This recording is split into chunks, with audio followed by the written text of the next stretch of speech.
Wasta'inu bis sabri wassalah. Allah mengatakan, mintalah pertolongan kepadaku, yaitu kepada Allah Subhanahu wa taala, dengan dua hal, Pak. Yang pertama dengan cara sabar. Yang kedua dengan cara menegakkan salat. Rasulullah Shallallahu Alaihi Wasallam di dalam sebuah hadis, beliau, Pak, kalau terkena masalah, diuji oleh Allah dengan musibah masalah, beliau langsung apa? Salat. Qama yusalli di dalam hadis. Beliau langsung menegakkan salat. Sebagian besar dari kita kebalik, Pak. Kalau sedang banyak masalah, disuruh salat, apa katanya? Sebentar, pikiranku sedang gak karuan. Ayo salat, Pak. Sebentar, pikiranku sedang samu nih, sedang mikir saya ini.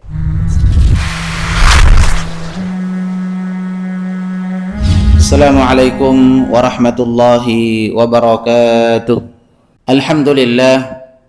Alhamdulillahilladzi ahyana ba'dama amatana wa ilaihin nusyur.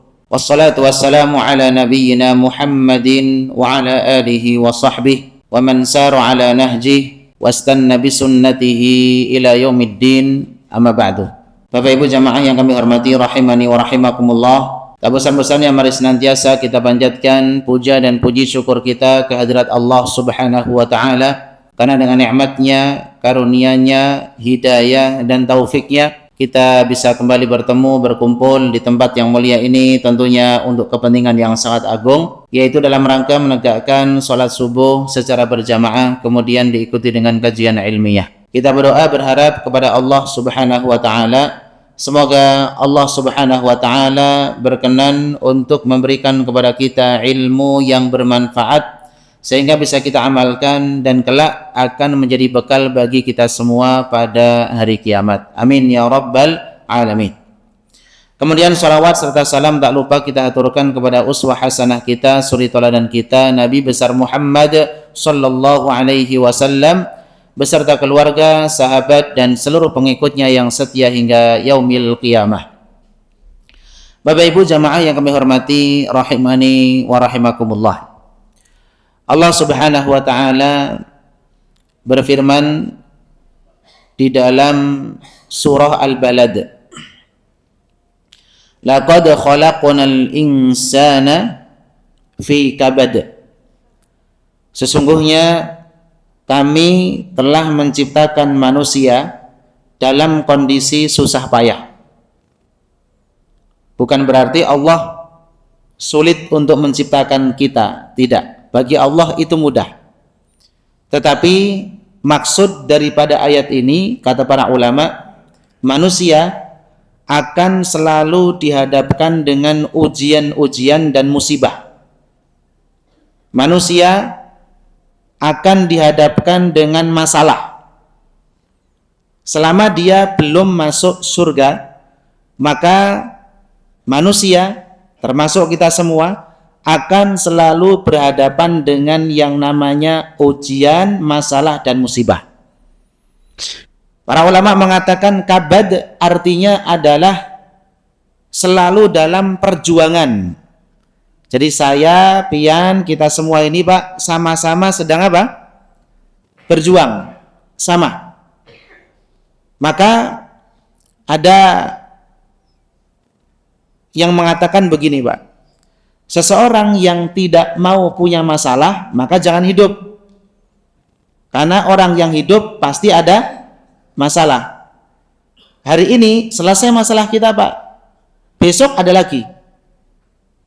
Besok selesai, besoknya ada lagi. Betul atau tidak, Pak? Maka dari itu Allah Subhanahu wa taala karena telah menjadikan masalah ini sebagai sunnatullah. Tidak mungkin ada satupun manusia yang terhindar dari masalah di dunia ini. Tidak ada. Maka Allah memberikan solusi kepada kita. Solusi itu fungsinya bukan untuk menghilangkan masalah itu. Tidak. Tetapi untuk apa? Menyelesaikan masalah dengan cara yang terbaik. Allah Subhanahu wa taala di dalam beberapa ayat menyebutkan apa solusi dari setiap masalah yang menimpa kita. Allah Subhanahu wa taala berfirman di antaranya di dalam surah Al-Baqarah ayat 45 sampai 46. Wasta'inu bis sabri was shalah. Allah mengatakan, mintalah pertolongan kepadaku, yaitu kepada Allah Subhanahu wa taala dengan dua hal, Pak. Yang pertama dengan cara sabar. Yang kedua dengan cara menegakkan salat. Sabar artinya kita tidak menampakkan sesuatu yang membuat Allah Subhanahu wa taala tidak ridho. Kita jangan sampai mengeluarkan kata-kata yang menampakkan bahwa diri kita itu tidak suka. Dengan apa? Dengan ketetapan dan ujian dari Allah Subhanahu wa taala. Kenapa sih? Nah, itu nggak boleh, Pak. Seakan-akan kita protes. Padahal yang ngatur alam ini bukan kita, tapi siapa? Allah Subhanahu wa taala. Sabar itu tidak menampakkan perbuatan perilaku seakan-akan kita tidak suka dengan keputusan dan ketetapan Allah Subhanahu wa taala. Lempar sendal, lempar piring, tendang tembok, nyobek baju, nampar pipi, itu kan dilarang di dalam agama kita. Artinya orang ini tidak sabar. Nah, para ulama rahimahumullah, mereka menyebutkan bahwa sabar itu ada 3. Yang pertama, sabar di dalam melaksanakan ketaatan. Kita ngapal Quran butuh sabar. Kita sholat butuh sabar. Kita puasa butuh sabar. Maka dari itu Bapak Ibu sekalian, kalau orang itu tidak bisa sabar, dia tidak mungkin bisa sukses di dunia maupun di akhirat. Gampang mutungan, merajukan, dikit-dikit menyerah, ini tidak akan bisa sukses di dunia maupun di akhirat. Dalam ketaatan harus sabar. Yang kedua, kata para ulama, dalam meninggalkan kemaksiatan, kita juga harus sabar, Bapak Ibu sekalian. Beberapa waktu yang lalu, sedikit cerita, Pak.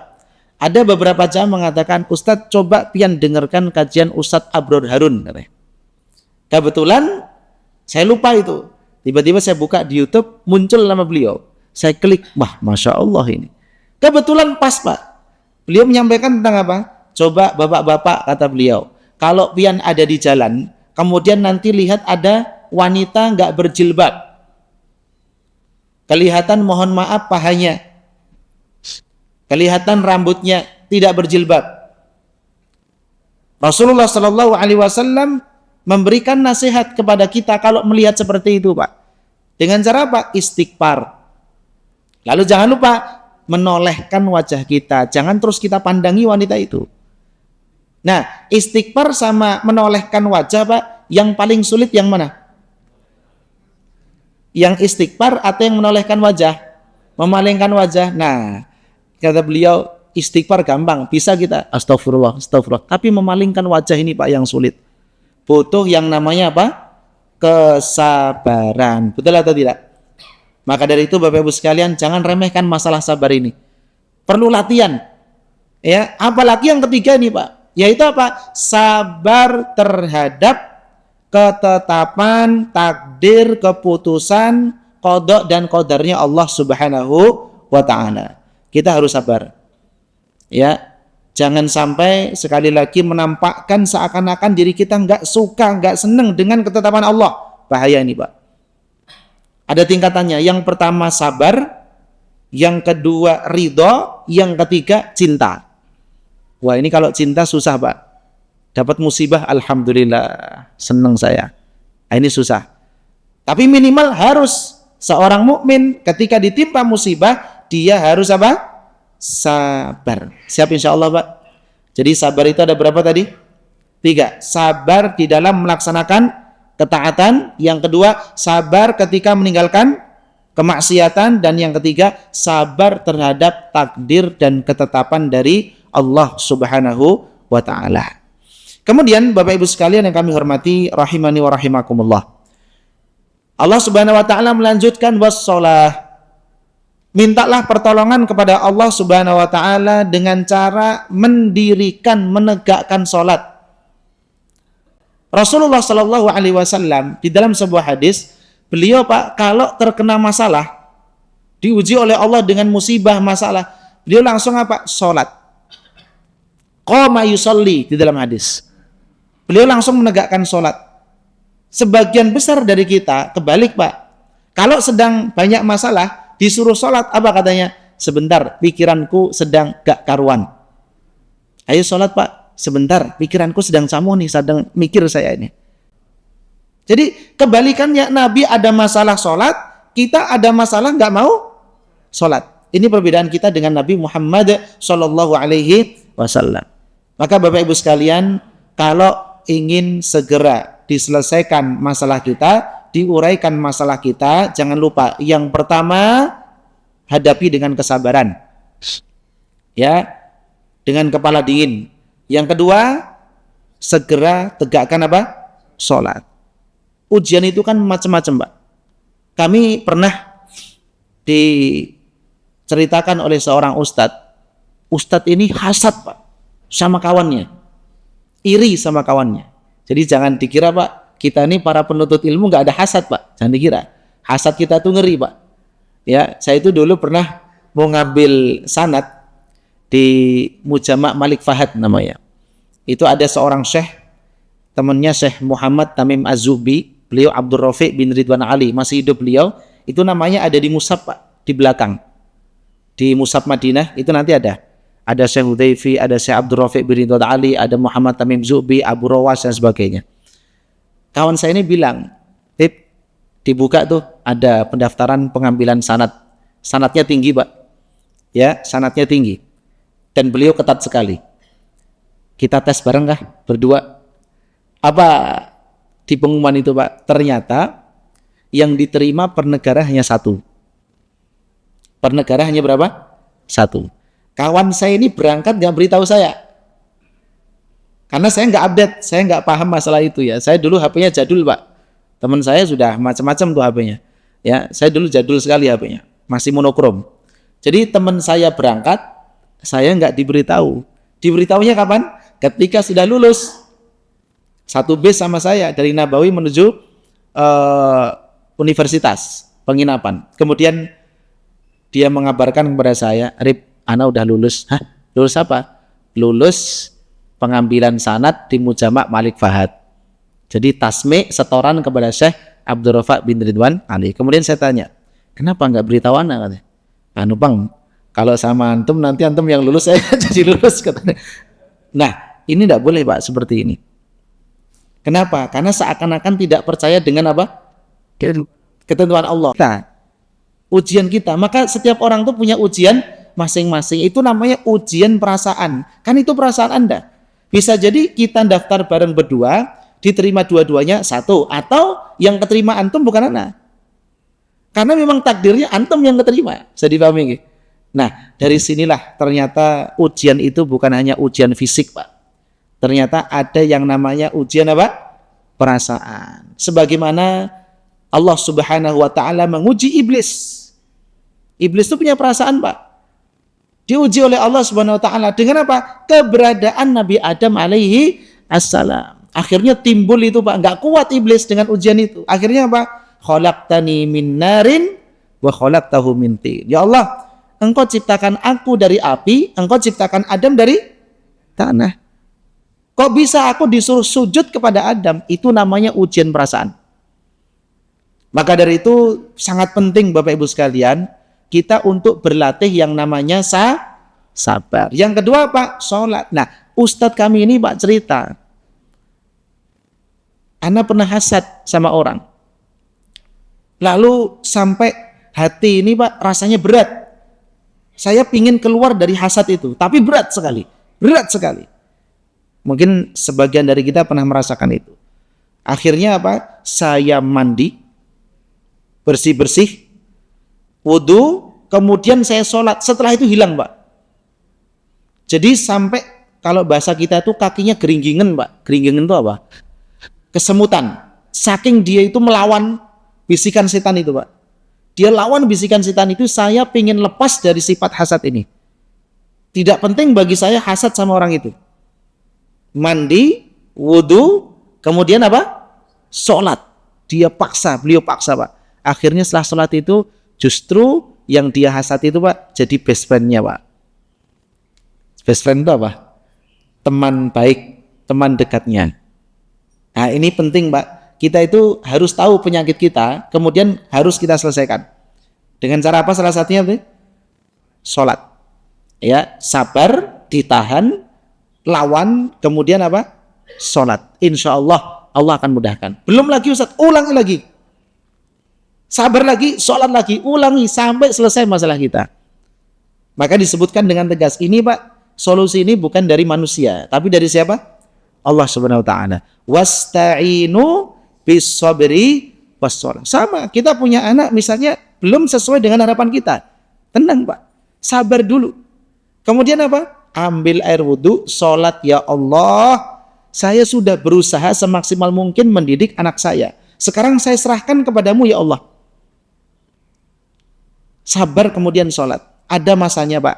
Insya Allah anak-anak kita itu nanti ada masanya. Dia akan berbakti kepada kita. Yang penting satu tadi. Sabar. Kemudian kita selalu sholat berdoa kepada Allah Subhanahu wa ta'ala. Kemudian Allah melanjutkan. Wa innaha lakabiratun illa alal khashi'in. Memang sholat itu tidak mudah Bapak Ibu sekalian. Yang menyatakan tidak mudah siapa? Allah. Di sini Allah menggunakan takkid penekanan beberapa kali Pak. Inna sesungguhnya, lam takkid penekanan. Sesungguhnya sholat itu benar-benar sungguh. Wah ini ngeri Pak bahasanya. Sangat berat.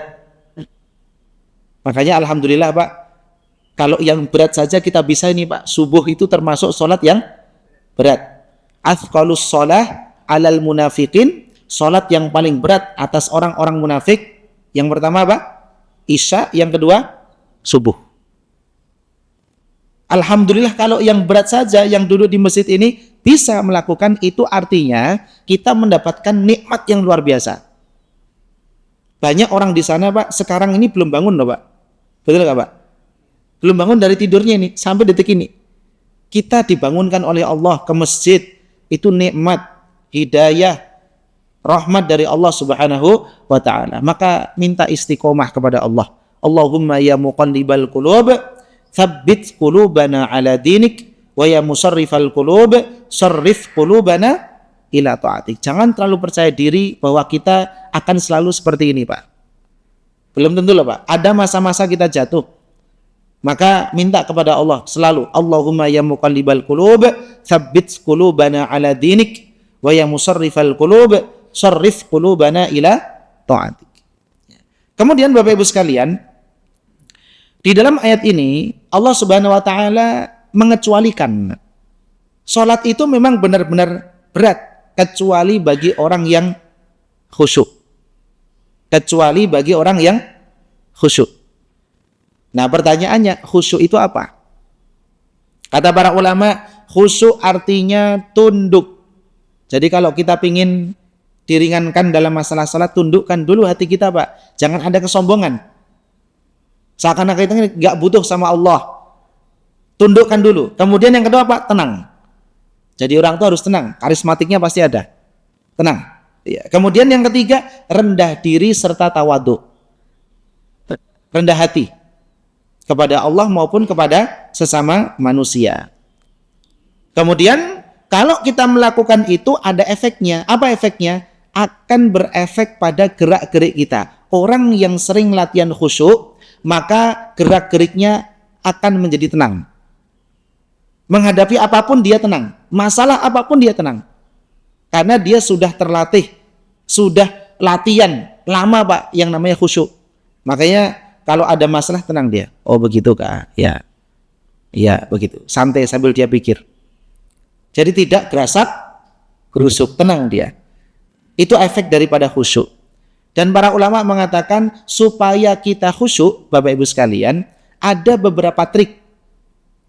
Trik ini disebutkan langsung oleh Allah Azza wa Jal dan juga disebutkan oleh baginda Nabi Muhammad sallallahu alaihi wasallam. Kita mulai dari trik yang disampaikan oleh Rasulullah sallallahu alaihi wasallam. Beliau mengatakan begini, Pak. Sallu salata muwaddi'. Wahai para sahabatku, salatlah kalian. Anggaplah ini adalah salat yang terakhir. Dalam segala aktivitas ibadah kita, Pak. Anggaplah ini adalah salat yang terakhir. terakhir. Sekali lagi jangan terlalu percaya diri seakan-akan kita nanti masih hidup sampai sore, Pak, sampai malam. Beberapa waktu yang lalu ya pernah kami sampaikan di Bundaran Palem itu, Pak, ada kecelakaan. Perempuan masih muda, sudah viral itu, Pak. Betul ya, Pak? Karena saya di lokasi, Pak. Dari situ saya mulai mikir, ya Allah, ini masih muda meninggal, umurnya sekitar 20-an kalau di berita itu, karena wajahnya nggak kelihatan, Pak. Nggak kelihatan, kelindes, Pak. Nggak kelihatan sama sekali. Itu ada yang moto itu, beberapa itu. Mulai saya larang jangan disebar lah. Nggak boleh, saya bilang itu. Ya, maka dari itu Bapak Ibu sekalian, wanita itu nggak tahu kapan dia akan meninggal. Meninggalnya di mana? Di tempat yang sepi, Pak. Sepi. Itu nggak masuk akal kalau kecelakaan itu. Sepi tempatnya itu. Nggak ada mobil ngebut ketika itu. Sepi bener, Pak. Dan posisinya di bundaran sebelah kanan. Kalau kiri itu masih masuk akal, Pak. Mungkin ketabrak ya. Ini sebelah kanan, Pak. Ya, di bundaran itu masih ada di silang. Kenapa? Karena Allah sudah menentukan ajal wanita ini. Kamu hidup sampai jam 10. Selesai, Pak. Makanya beliau Shallallahu Alaihi Wasallam itu mewanti-wanti kita. Mengingatkan kita. Shollu sholatam waddi. Kalau kita sholat, Bapak Ibu sekalian, anggap sholat yang kita lakukan itu adalah sholat yang terakhir. Kalau kita membaca Al-Quran, ini seluruh ibadah, Pak. Anggap itu adalah baca Quran yang terakhir bagi kita. Kalau kita bersedekah, anggap itu sedekah terakhir. Kalau kita puasa, anggap ini puasa terakhir. Dengan itu, kita akan latihan yang namanya khusyuk. Wah, ini terakhir nih, saya harus maksimal. Itu maksudnya. Saya harus fokus. Ini kata Rasulullah Shallallahu Alaihi Wasallam. Kemudian, Allah Subhanahu wa taala ternyata juga mengajari kita tentang arti khusyuk. Yaitu apa? Di dalam ayat 46. Alladzina yadunnuna annahum mulaqu rabbihim. Orang-orang yang khusyuk adalah orang-orang yang yakin bahwa mereka akan bertemu dengan siapa? Allah Subhanahu wa taala. Artinya tingkatkan keyakinan kita tentang Allah. Tingkatkan keyakinan kita tentang apa, Pak? Tentang Allah, supaya kita mudah khusyuk. Yang kedua, tingkatkan keyakinan kita tentang akhirat, bahwa kita akan meninggal. Wa annahum ilaihi rajiun, kalian akan balik kepada Allah. Makanya disebutkan di dalam banyak hadis, man kana yu'minu billahi wal yaumil akhir. Selalu disebutkan itu, Pak. Barang siapa yang beriman kepada Allah dan hari akhir, Allah dan hari akhir, Allah dan hari akhir. Kenapa? Memang untuk khusyuk kita harus meningkatkan keyakinan kita tentang Allah dan keyakinan kita tentang hari akhir untuk khusyuk. Selama level kita tentang hari akhir, tentang Allah itu rendah, Pak, sulit kita untuk khusyuk. Sulit untuk beribadah dengan cara yang maksimal. Sulit untuk mendapatkan ibadah yang berkualitas. Kenapa? Level kita, keimanan kita tentang Allah dan hari akhir sangat rendah. Maka ini cara yang kedua. Tidak ada cara lain, Pak. Tingkatkan keyakinan kita tentang Allah dan keyakinan kita tentang apa? Hari akhir. Dimulai dari meninggal dunia, kemudian masuk alam barzakh, kemudian dibangkitkan oleh Allah Subhanahu wa taala sampai kita bertemu dengan Allah Subhanahu wa taala di dalam surga. Ini cara yang kedua. Cara yang ketiga, kata para ulama. Kalau tadi kata Rasulullah, kemudian dari Allah, yang ketiga dari para ulama. Bagaimana cara agar kita khusyuk? Yang pertama, kata para ulama, jangan terlalu banyak dan panjang angan-angan tentang dunia sampai kita lupa tentang akhirat. Kalau banyak angan-angan tentang dunia, tapi kita nggak lupa akhirat, boleh enggak, Pak? Boleh. Tapi kalau panjang angan-angan sampai kita lupa tentang akhirat, ini yang tidak boleh. Kita pernah menyampaikan ketika khutbah, ligodin disebutkan dalam ayat. Siap-siap untuk hari esok. Esok itu kan ada dua, Pak. Yang pertama esok yang dekat, yang kedua esok yang jauh. Esok yang dekat dunia, boleh kita berangan-angan, terprogram dengan baik, terencana dengan baik, hasilnya pasti maksimal. Tapi jangan lupa, Pak, ada yang lebih penting daripada itu semua, yaitu hari esok yang apa? Yang jauh, negeri akhirat. Jadi segala aktivitas kita itu bermuara pada wa iyyaka nasta'in. Na'budu, ibadah yang mahdhah maupun ibadah yang ghairu mahdhah. Ibadah mahdhah salat. Ibadah yang bukan mahdhah contohnya berbakti kepada kedua orang tua, menyingkirkan kotoran, gangguan dari jalan, ini ghairu mahdhah. Dan semua itu butuh yang namanya wa iyyaka nasta'in. Kita butuh pertolongan Allah Subhanahu wa taala. Maka boleh Pak, kita berangan-angan di dunia, tapi jangan lupa akhirat. Jangan sampai angan-angan itu melupakan kita tentang akhirat. Ini yang pertama. Yang kedua, kata para ulama, agar kita khusyuk dan hati kita tidak keras, tolong setiap aktivitas harus disertai dengan yang namanya doa dan zikir. Doa dan zikir. Bangun tidur, doa. Masuk kamar mandi, doa. Setelah sholat, zikir. Antara azan dan iqamah, doa. Ba'da subuh ada zikir pagi. Kemudian nanti keluar masjid, doa. Masuk rumah, doa. Orang itu Pak, kalau sudah melakukan ini, aktivitasnya selalu dihiasi dengan doa dan zikir, maka hatinya akan selalu hidup. Hatinya akan selalu hidup dan tidak keras. Ini yang kedua. Yang ketiga, kata para ulama, jangan tinggalkan membaca Al-Quran. Jangan tinggalkan apa? Membaca Al-Quran. Serajin apapun kita Bapak Ibu sekalian, di kajian, mau apapun yang kita lakukan dari semua ketaatan Pak, kalau yang nomor 3 ini hilang, hidup kita tetap akan terasa kosong. Kalau di dalam hadis kal baitil kharib, ini yang mengatakan Nabi loh Pak, hati yang gak pernah dibacakan Al-Quran, maka dia akan rusak seperti rumah yang rusak. Meskipun dia sholat, lama-lama dia akan rusak. Maka terus terang kami agak merinding kalau menyampaikan yang Quran ini Pak.